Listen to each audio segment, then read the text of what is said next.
Prime Minister Shehbaz Sharif has attained nirvana.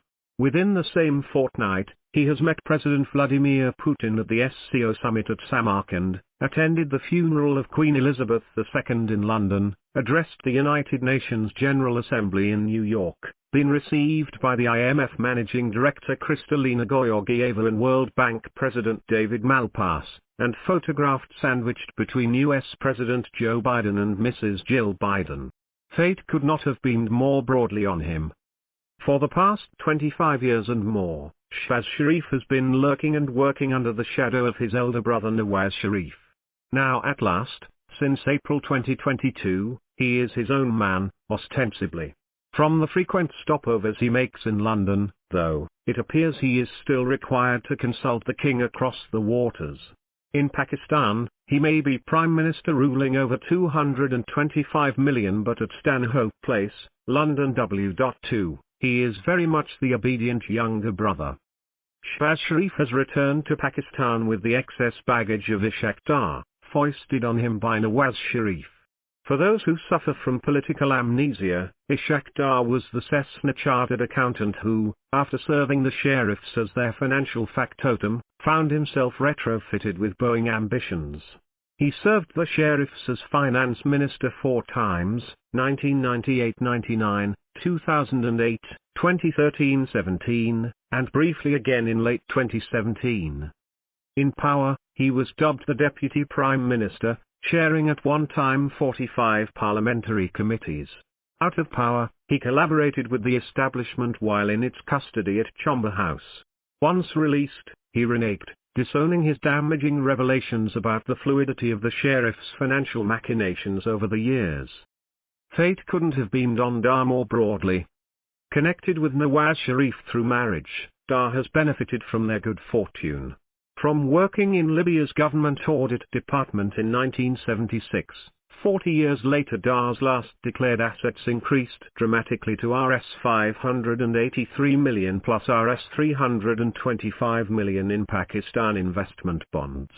This does not, says one report, include allegedly £5.5 million in the UAE and undeclared property in Pakistan, the UAE and the United States. He applied for political asylum in the UK and managed to successfully evade an Interpol red alert demanding his repatriation to Pakistan and was, in fact, given a clean sheet by the organization. This week he returned to Pakistan as Nawaz Sharif's mole in Shehbaz Sharif's cabinet and as finance minister for an unprecedented 5th time. He is expected to apply his unique brand of Daronomics and rescue Pakistan's economy from its downward spiral. PMLN loyalists are convinced he can and will. Skeptics have a greater authority on their side. Albert Einstein. He once said, "Insanity is doing the same thing over and over and expecting different results." Analysts must wonder at the recent inexplicable flip-flop in our international relations. The US, after shunning Imran Khan's overtures, has announced this month that it would provide $450 million for sustainment and support cases of F-16 aircraft that it denied delivery of to us in the 1980s even though we had paid for them. Robin Rafel, the widow of Ambassador Rafel killed with General Zul-Har in 1988, pays a courtesy call on former Prime Minister Imran Khan at Banagala, without arousing accusations that the US is conspiring to restore him. The COAS, after announcing that the army had nothing to do with politics, has again begun receiving foreign delegations, including a high-level delegation led by Congresswoman Sheila Jackson Lee, Congressman Thomas Swazi and Congressman Alexander N. Green. He has made high-profile visits to flood-affected areas and most recently, even President Arif Alvi added his credence to Imran Khan's suggestion that the term of current COAS General Qamar Javed Baj will be extended until after fresh elections in the country. Inevitably such rumours will stoke the fires of speculation. Will COAS General Qamar Baj will accept the extension under the amended Army Act 1952? Or will he retire quietly, or occupy a lucrative post in the Gulf? And what of the 6 senior generals due to retire before then, on Sept 30? The ISPR is understandably reticent. Meanwhile, Imran Khan is determined to agitate from dry land. He threatens to storm Islamabad and wrest power from Shehbaz Sharif's government.